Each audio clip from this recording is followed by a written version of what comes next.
Great, great. Okay. I think we got it now. So I think we're just going to get started.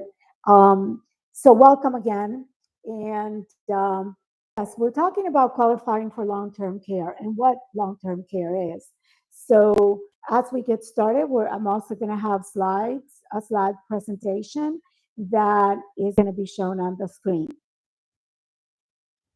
So, let's talk about planning and what planning is, because planning has to do with not just protecting your assets and protecting what matters to you, like control of your own decisions, making sure that your decisions are honored.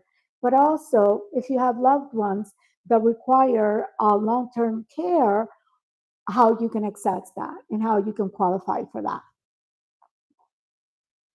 And when we talk about long term care and qualifying for long term care, it is a maze. It is like a laberinto in Spanish, you know. It's very complicated. There are a lot of complexities because there are a lot of rules and there are exceptions to the exceptions to the exceptions of all those rules. And to make matters worse, they change the rules also every once in a while, right? So you always have to keep up with it and make sure that you're on the right track. We're going to start with a story to kind of show how this can work and what the issues are and the problems are. Also, it'll make it easier because maybe some of you can identify with the issues in this particular case. We're going to talk about Jack and Diane. So, Jack is 78 years old, Diane is 75. And really, what happened is that Diane started to get forgetful. Jack was thinking, well, as we get older, it happens to everybody. But he also noticed that it wasn't just the usual forgetfulness, but it was also the fact that her personality started to change. She was more reserved, more quiet. She wasn't socializing. She started to forget events, people, and just not wanting to participate in life events the way she used to. So they were told that Diane had dementia. And that disease, as you may know, and there are different aspects of it, um, it can be very debilitating and progressive. So it started to progress to the tune of making Diane bedridden. And Jack, they had been married for a long time. Jack wanted to make sure she was taken care of. He was taking care of his wife, but it became too much for him. Not only that, but Diane was not receiving the type of care that she needed. She wasn't really living her best life because she didn't have access to the medical resources. And as she got sicker and weaker in her disease, Jack knew that he would have to put her into a specialized nursing care facility. So Jack was told, though, that they did not qualify for Medicaid long term care and that they would have to pay out of pocket. Now, the cost for this type of care is about $10,000 a month. In this particular case, the cost was $9,000 per month. Now, they had assets, they had accumulated some savings during their lifetime, and they had about $380,000. Jack's income was $2,500, and Diane's income through Social Security was $1,500. But they were told that they did not qualify because they had that $380,000. So, what was the goal in this case? Well, to obtain immediate Medicaid eligibility for Diane, but also to not have Jack be destitute, right?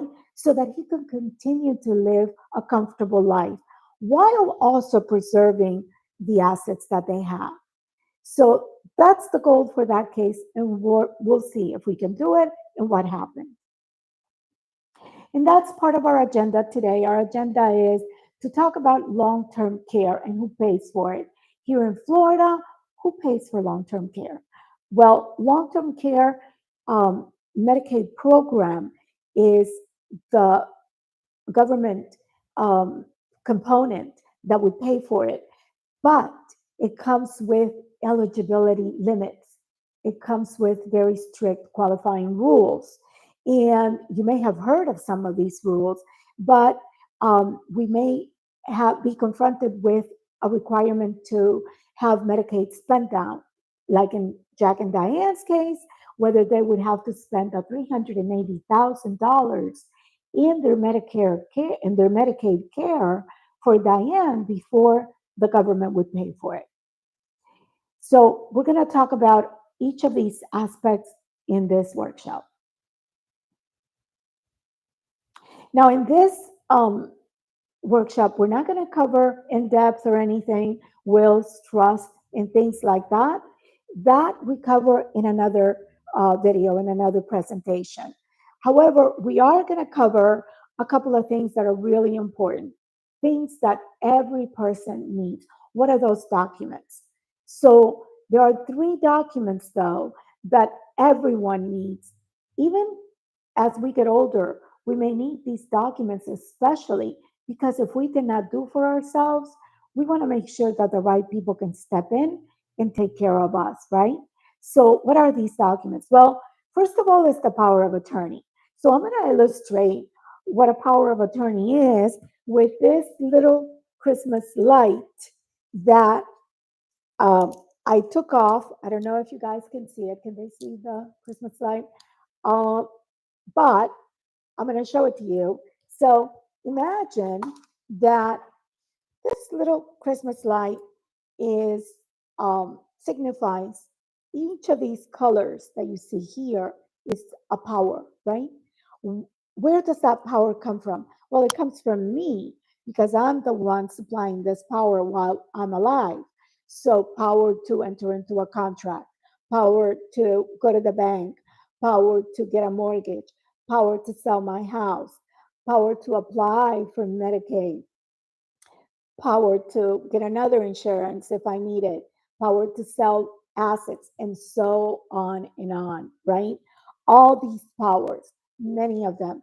A power of attorney needs to be complete, needs to cover all the powers that we have during our lifetime so that our loved one, the person we trust, can have the power in case we need them to help us and take action, right?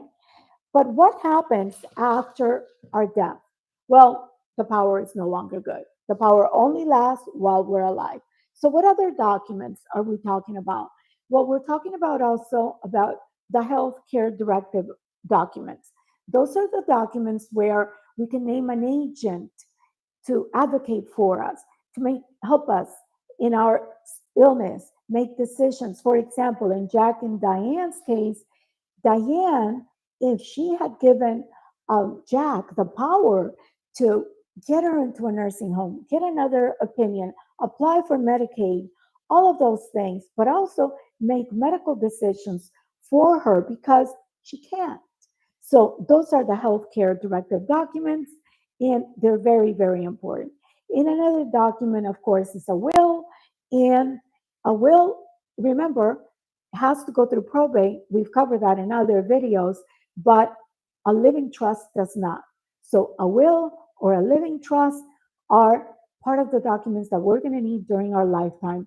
And they come also with the Medicaid pre-planning or planning ahead. So just wanted to cover that for you briefly and then go on to our topic about long-term care in Florida. Who pays for it? Who pays for it? Well, every state has also a component or their own rules with the federal government. So in Florida, the rules can be a little bit different from, say, New York, Pennsylvania, North Carolina, whatever the case may be. They're similar, but they're not exactly the same. So long term care means the activities of daily living when you, or ADLs, when you can no longer perform those activities, like for example, in Diane's case, she probably could not maybe bathe herself, uh, move from the bed to the chair at one point because she became bedridden, right? dressing, eating, those activities, at least if you have two of those activities, then you require long term care. So it's really any chronic disabling condition. Could be mental, it could be physical, but it is defined as those activities of daily living that a person can no longer perform. So that's long term care. Now, where does it happen? Well, some of it happens at home. In fact, 80% of long term care is provided for at home. Another 20% approximately is provided for in a nursing home setting, right? So most of us want to stay home uh, till we die. And that's very possible, even with long term care needs. Now, as we get older and other people get older, especially baby boomers now, it's a growing population and there's a growing need. But the cost is also going up. So the cost is going up, the need for it is going up, and um, even think of it, $10,000 per month is the average cost in Florida. So that's an annual cost of $125,000 for a nursing home stay in Florida yearly. In the case of Jack and Diane, their $380,000 was barely going to cover 3 years, right? What happens after that? They lose everything. They have nothing to give to their kids. And also, they're insecure about living expenses and things like that. And then that's when they would qualify for long term care through Medicaid programs if they have no planning in place. That's what we're talking about. So the government is the biggest payer through the Medicaid program that we discussed. And notice that I say Medicaid and not Medicare, and we're going to talk about that because that's a misconception. So some people, small percentage, pay for long-term care themselves, usually when they have a lot of money, right? When they have a lot of money, maybe even the interest alone, if they have millions of dollars, it's going to cover uh, long-term care privately. That's out of pocket. Some people have long-term care insurance, but it's a very um, small percentage because it's very expensive, it's difficult to qualify, and most of the time doesn't even cover everything. So most people end up having to have a combination of the long-term care insurance, which, like I said, is expensive and requires, uh, underwriting and qualifying. But not only that, most of the time it doesn't cover everything. So here are the Medicaid myths I want to address today. People say, oh, Medicaid, they can take your home. You have to give up all your assets in order to protect them. And believe it or not, that is actually a mistake. So if you give your assets away, you must wait 60 months or 5 years to qualify. And in fact, none of that is true, right? It's not completely true. So here are the Medicaid facts. So yes, Medicaid program is the largest payer of nursing home bills in America, in the country. There are strict income and asset rules. Those are two different things: income, monthly income, and asset rules. Generally, a single individual can have no more than $2,000 in countable assets. Countable assets, $2,000. That's very small. A married couple, it gets a little bit better, however, when there's a married couple, like for example, in the case of Jack and Diane, that amount is 157,920 for 2025. And that's because the spouse at home is going to need extra resources to stay living, right? And yes, there's a 5 year or 60-month look back period, but it doesn't mean that you won't qualify for those 5 years. It means that there's a penalty period if you've given away in violation of the Medicaid rules, in other words, kind of illegally given away those assets on your own. So that can trigger that 5 year look back period. And also, uh, when you transfer countable assets during the look back period, that can result in a penalty period. And it's a, it differs. It depends how much the transfer was, when it was, how long it's been since you made that transfer. All of that has to be looked at by an elder law attorney such as ourselves. Now, the penalty period can be longer or shorter than the look back period, which is 5 years, depending on all those things that I mentioned.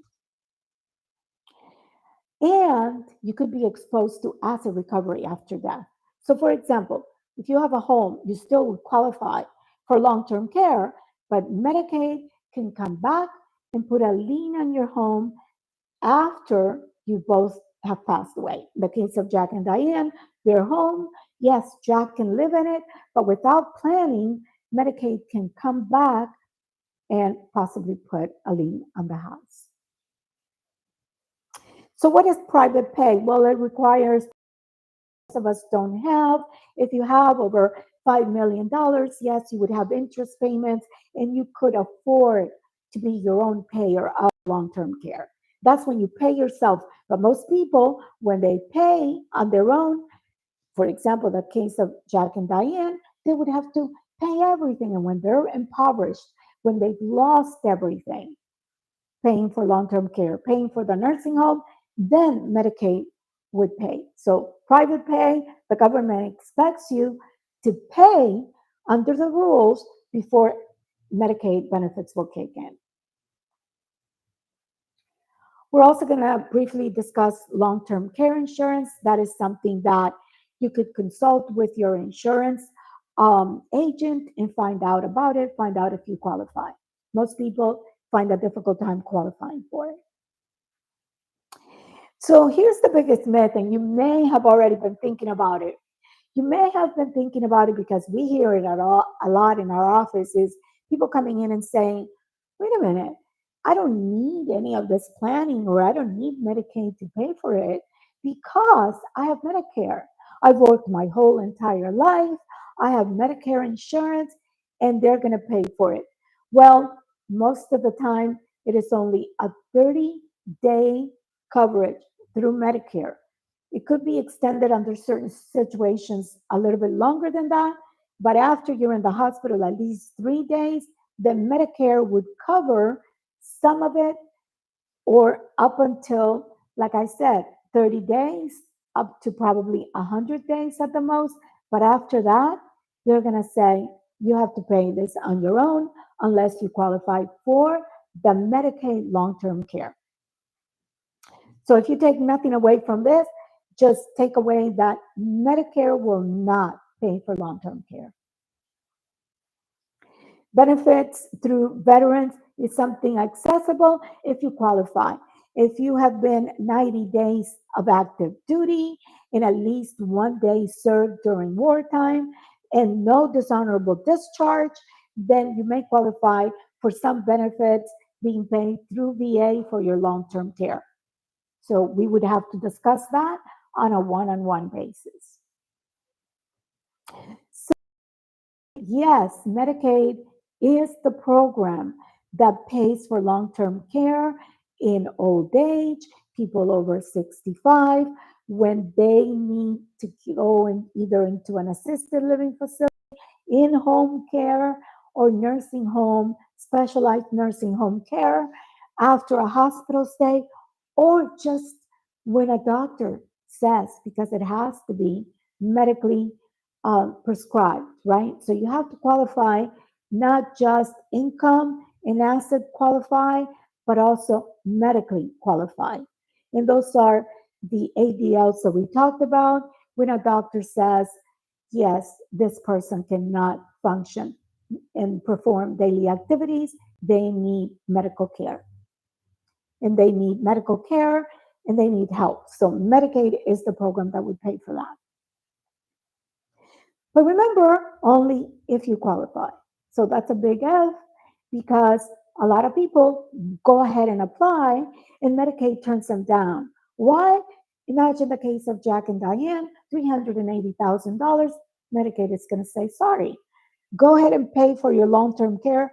And when you're $2,000 or less, then we're going to cover it. So, long term care Medicaid eligibility limit and the rules. Let's talk about that. Why is it important to know these rules?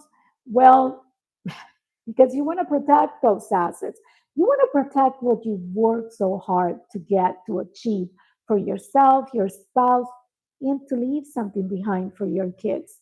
In the case of Jack and Diane, for example, Jack had a little granddaughter with special needs. He wanted to make sure that he could leave something for her when she needed it. And was it going to be there? We'll talk about that. But to be able, let me go back to that other slide. To be able to care at home or in a facility, that's why you need to know these Medicaid rules.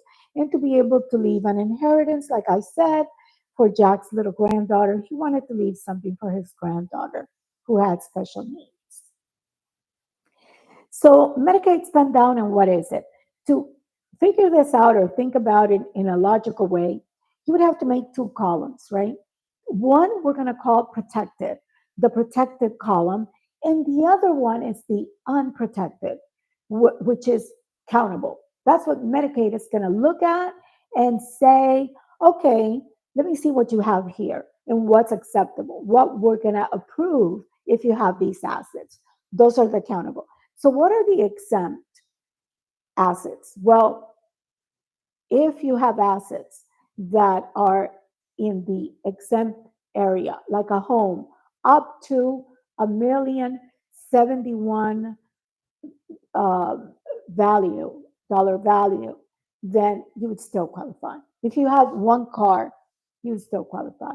If you have personal property, you would still qualify. Possibly some retirement assets, we would have to look at those on a case by case basis. And if you have a life insurance policy with a value of no more than 1,500, and if you have prepaid funeral. So let me explain this again because I just want to be clear that these are non-countable. In other words, Medicaid is going to say it's okay if you have these things, we would still qualify you. Now, the countable are the assets that you're going to have a problem if you have them and you haven't done pre-planning. So if you have other real estate, a second home, vacation home, that could be a problem and you need pre-planning for that. If you have checking and savings account, like in the case over $2,000, like in the case of Jack and Diane, then you would have a problem with that. If you have bonds, some other type of investments, if you have some retirement, some annuities that would be counted, then that would disqualify you. And if you apply before making this plan, then you would be denied before you have a chance to kind of work through this and see what you can do to move these assets from the countable to the non-countable, right? So let's keep going here. So what are the spend down rules? Okay, so in Florida, we have strict asset limits. Like I said before, $2,000. Now, if it's a married couple and both of them need to go to the nursing home, they're also going to have a strict asset limit. In this case, $3,000. So there is, though, the community spouse protection. That's when one spouse goes to the nursing home and the other spouse is the community spouse, the well spouse. This is a spouse that, in the case of Jack and Diane, would be able to stay home and continue living and having hopefully the same quality of life, right? Or about the same quality of life. So those are exceptions under the Medicaid rule. Now, the transfer penalties is a 5-year look back period on transfers that are not authorized under the Medicaid rules. We'll talk about that. So don't do that on your own without the advice of counsel, the advice of an attorney, because you could get into trouble. So let's talk about the average pay rate in a nursing home, right? Well, there's a divisor of 10,438 currently, right? Which means that this is the amount that monthly is calculated that the Medicaid long term care would cost. And that's the amount on average that you would have to pay for specialized nursing care. So let me talk briefly about Mary's story. So Mary wanted had some money. She was in a nursing home. She applied for long-term care, but she wanted to give each of her grandkids $15,000. She went ahead and she did that on her own without the advice of an attorney. So what happened is those $45,000 she was penalized for. So remember the divisor of the 10,438. If you take those 45,000 the thousand that she did on her own, that would mean she has a penalty period of 4 months, 4.3 months that she would have to pay for. Medicaid would not pay for it. So she would have to pay out of her own money for those 4.3 months at the rate of $10,438. So you don't want to do that. That's not a good outcome. But don't worry, we have a solution. Pre-planning is a way that helps you qualify for Medicaid long-term care for you or your loved one and still be able to keep most of what you have. So, what is this Medicaid planning? Well, like I said before, it's restructuring legally and under the Medicaid rules, those countable resources to the non-countable in order to get Medicaid eligibility. And we want to do it as quickly as possible so your loved one can get the help they need at the nursing home or at home. And you want to do it for the least possible cost, of course. And you want to performed by an attorney that is licensed in the state of Florida. If you're in Florida, that's what you want to do. You want to make sure you go to the right team, you have the right people working for you.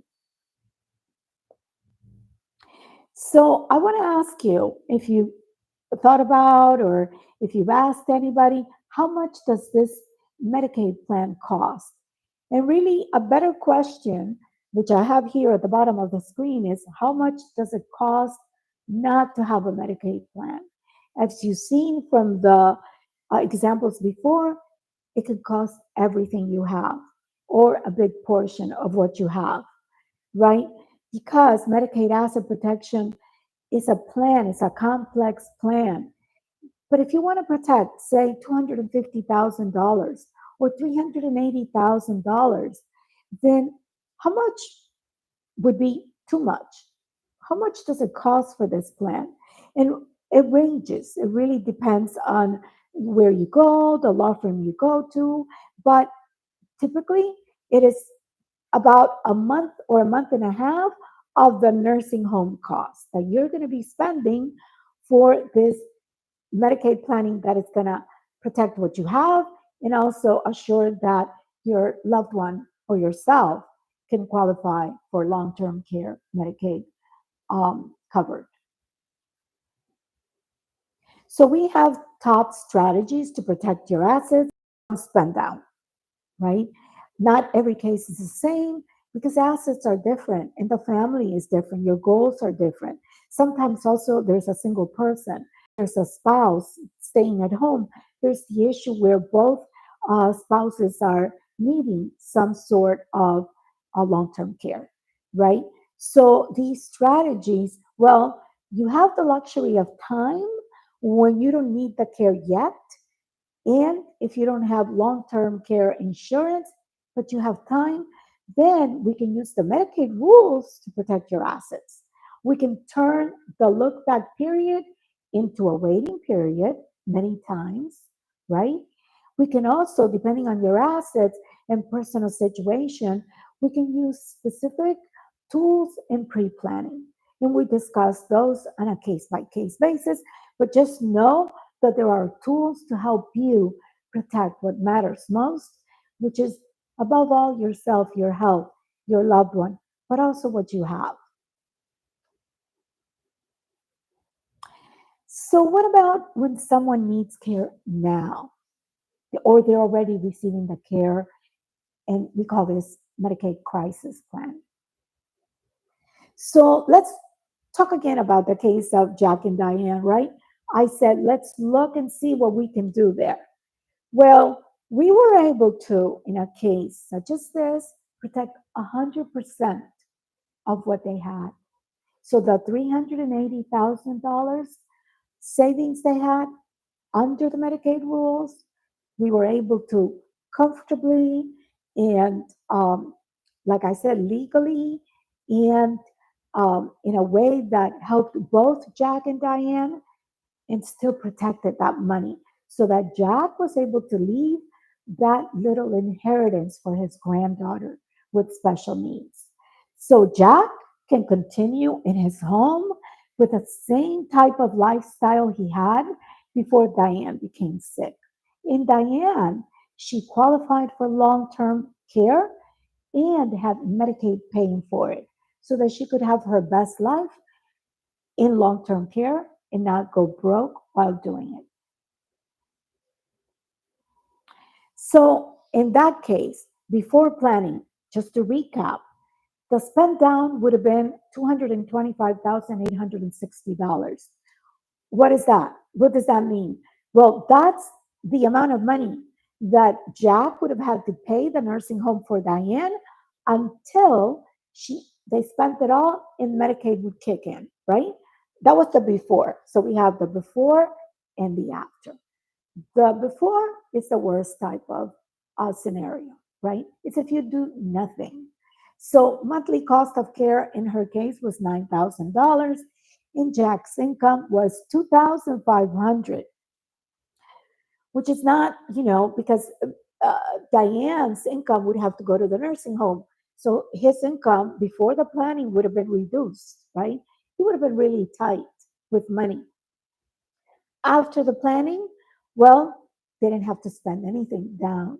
So they saved the $225,860. They saved that. 100% of their assets were preserved. Um, the monthly cost of care turned out to be 1,500. Where did they come from? Diane's income, remember?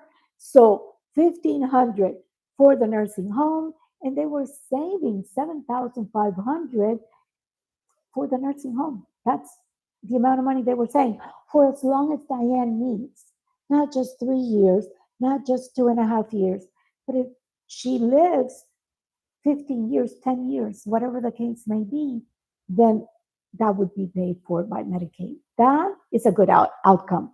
It is the type of outcome that you can have with planning, qualifying, but with the plan also protecting your assets. In Jack's income, 5,637. So he was able to live comfortably, right?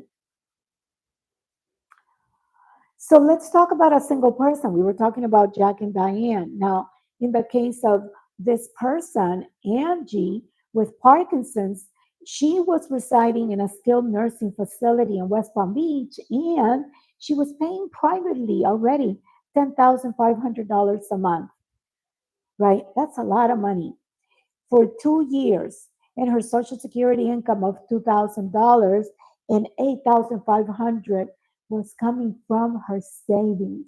She had the savings of $300,000, but that would only cover her approximately for a few more years, right? And then Medicaid would start paying, but also she would have nothing to leave to her kids. So this is not a good situation. Planning ahead, we can do better. So Angie's assets were protected in a way that it worked.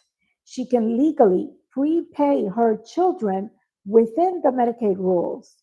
So she can continue to also receive the care that she needs in the nursing home, paid for by Medicaid long term care. And Through a qualified investment and trust, we were able to design for Angie um, a way that she could leave the $300,000 to her kids and 100% protected for her family. So we believe here at Legacy Trust Council that you and your loved ones deserve to receive the care that you need without being forced to spend everything you have, all your retirement assets. That's our goal. Now, what are your choices here? If you do nothing, you know what would happen. That would be the before picture, right? So you can hope things turn out okay. You can hope that you never need long term care, but really, hope is not a solid plan, right? And if you fail to plan, you really plan to fail. So you can try also to figure it out on your own. But like I said, it's very convoluted, it's very complex, it's a maze. And even attorneys that don't work in this area and don't specialize in this area don't even go there because it is something that takes a lot of planning and takes a lot of maneuvering, right? And you want to work within the rules. You don't want to be penalized for anything. So you can help us, you can let us help you, in other words. You can let us help you and we can do that for free. We can design a plan or talk to you for free because a consultation at Legacy Trust Council is free. If you decide to move forward, then we'll give you the next steps as to how we do that. And we're going to talk about that now. Here's how it works. We schedule a 15-minute phone call. We call it a discovery call, right? With myself, with my team. And we discuss what your issues are, your concerns, your assets, your individual situation. We also give you a range of an approximation of what it would cost, but it would be a flat fee so that whatever it ends up costing, if you decide to move forward, then that would never be an hourly fee. You would never get a bill after that. It would all be included in that flat fee. And you would have a chance to ask all your questions in that discovery call. So, how do you schedule this discovery call? Well, we're going to give you right now um, a way to do it, actually. So, and we already went through what happens. We listen to your concerns and we identify your risks. We tell you what the law says and we tell you what can be protected and what we can do.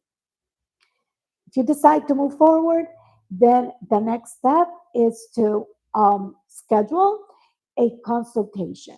And that's a full consultation. But let me tell you about your experience with us versus with perhaps other law firms or attorneys you've talked to, right? We don't have hourly fees. We don't send you a bill. We have you agree with us in advance what we will do and what your plan is. And if you're happy with that, what the cost would be. We give you the date when we would complete it. And we give you everything we will do to protect you. We leave no stone unturned to protect all your assets, right? So your experience with us is very different. You're not just a transaction. With us, we're your attorneys for life. So we continue to be here no matter what happens, no matter what the changes in the law.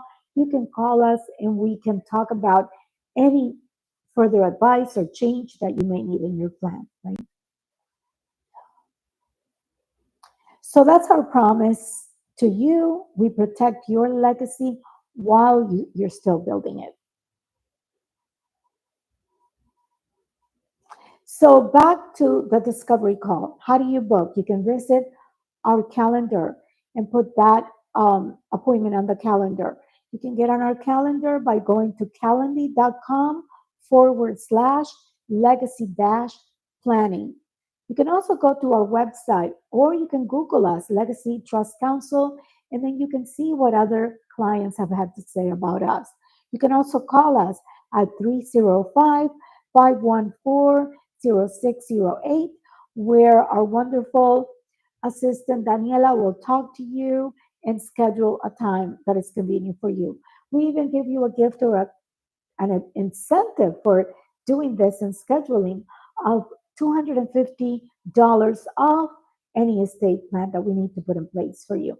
And of course, one more thing, we have a full team. I have a team here that is not just me, I can't do it alone.